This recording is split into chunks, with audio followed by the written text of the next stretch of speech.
Hello, Gordon Jennings again here. I'm at a friend's cabin who bought one of these inverters from me at cost, I might add. And they wanted to upgrade from a single battery that was about 90 amp hours to two batteries that are 100 amp hours, 105 amp hours each, the Cyclone Bat Minis. And so I'm going to walk you through upgrading from a single battery, like on the other videos, to a double battery that gives you twice the amp hours that the previous one did. Now, before doing this, be sure you disconnect the battery, move that out, the old battery, move that out of the way, and then disconnect the solar connectors here, at least one of them, so that I'm doing this in their garage so that there's no solar light landing on this panel. And so it's essentially neutralized, but there might be still a little ambient voltage. So disconnect the solar connector as well, so that if there's any ambient electricity flowing in, you won't short that out. The first thing I bought was a Camco dual battery box. I bought it off Amazon. You can see the Camco. It was the only one I could really find. It has a real tall lid that goes over it. And so what I had to do is, in the other video, I had you put these U-shaped brackets resting on this crossbar. You can see what I did here. I loosened the 4 U-bolts. That's the beauty of this design. And then I put the Camco dual battery box underneath it, and I put a 2x4 to give me a little spacing.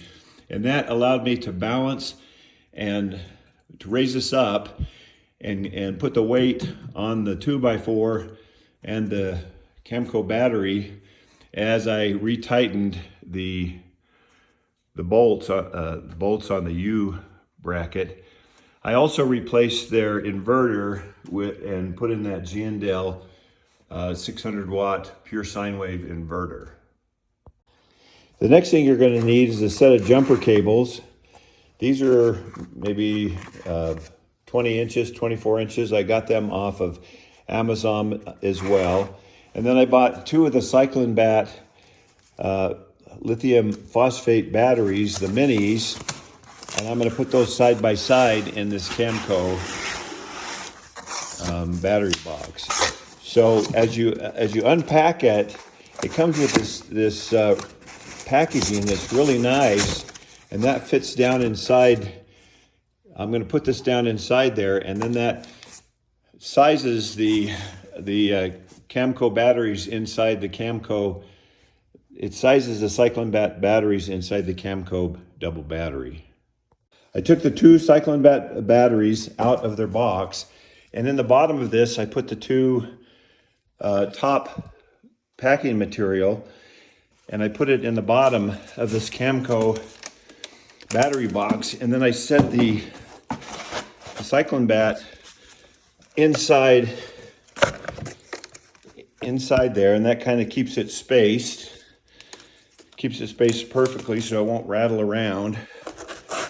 Put the other one in, and you want the terminal blocks on the same end, and I'm going to use the jumpers to go from positive to positive and then from negative to negative, and what that will do is it'll put the 2 batteries in parallel.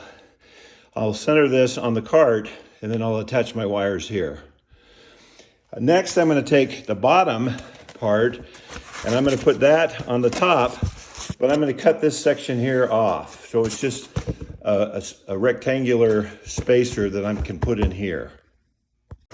Okay, I just take a kitchen knife, and I put it in here, and then I'm going to cut along here and just cut this rectangular spacer out.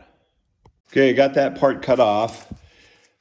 And I'm going to put this around like this to make a spacer that fits at the top. You could even, I suppose, put this down in the middle between the 2. It's up to you, whatever you want to do, but I found this sufficient. I'm going to do the other one now. Got the 2 spacers in. Then I'm going to take the plastic caps off. It comes with a packet of long bolts and short bolts. And so it depends on what you hook up. You can use either the short ones or the longer ones. I think all I need to do is use the short ones. I have the red from the red from this one running to the red from this one. And then I have the charge controller and the inverter hooked up. I was able to use the short bolts and the short bolts, but in order to get it started, because it's got a Phillips head on it, I used a bigger Phillips and applied pressure. I put this on here and pushed down on it, and there's a lock washer, and it gave me enough threads to get it started, and then I locked it down just by screwing it tight with the Phillips. I might come back with a adjustable wrench and tighten it down, but then I have the black coming around and hooking up to the black here, and then the black to the inverter and the black to the solar panel. And I have it hooked up now in parallel so that I have 105 amps here, whatever this is, 100 amps and 100 amps. Now I have 200 amp hours coming out to the inverter, and I can supply twice as much power. Okay, you can see the charge controller. I hooked the solar panel back up, so now there's voltage going in. So you have to hold this in, I think, for 2 seconds. And then it goes, then you can cycle through. Now it says B1. B1 is for a lead acid battery. So I'm gonna hold that in for 2 seconds. Another 2 seconds. And then I'm gonna move it to a B3, which is lithium phosphate. And now if I leave it at a B3 and just leave it alone, it'll go back to normal operating here. There we go. And you'll see that it will no longer, the lithium phosphate have a battery management system in them, so they don't need this to measure the float. So that's why we turn that off. And then I don't want the extra voltage shunted out here to these two terminals. So I'm gonna hold this in I'm gonna tap it twice, and it turns that part off. And you'll find that in the Eco-Worthy manual. Okay, I'm gonna put one strip of Velcro right here to hold the battery on. And then I'm gonna put the battery on, center it, and then I'll put the lid on. The Velcro in place, I'm gonna tip the battery, slide it over, and then tip it down. Make sure it's centered from side to side, and then it'll be secured. Make sure you leave enough space here when you Velcro it down so that the cover will slide over it. So I left enough space on either side for the cover to slide over it.